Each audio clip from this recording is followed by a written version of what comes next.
I'm outside of Out LGBT Wellbeing. It's an organization that provides health services, particularly around HIV and AIDS, to high-risk groups here in Johannesburg, South Africa. This organization, like many, suffered significantly after losing their funding that was granted by USAID after the organization was closed by the Trump administration. Well, since losing that funding, they've had to close down a number of facilities that were responsible for treating their more than 1,600 clients. After closing down those facilities, they've only been able to reconnect with about 400 of the more than 1,600 that they were providing services to.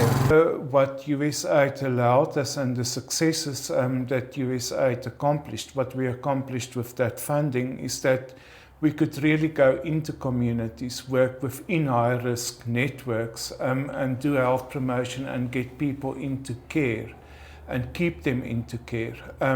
With men who have sex with men and other stigmatized groups, it is not as simple as saying go to the clinic, there's medicines there. You really have to win their trust, you really have to do a lot of health promotion in the face of many other priorities for people like food, jobs, etc.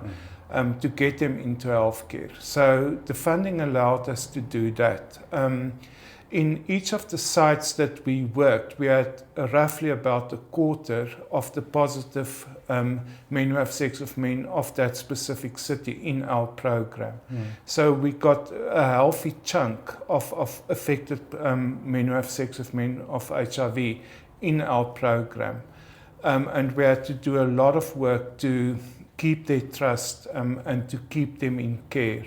And the funding allowed us to do that. And they tell me that in the wake of the closure of USAID, that has left not only a funding gap, but also a data gap as well. They don't know how many people potentially are out here that have yet to get testing that are a part of these high-risk groups.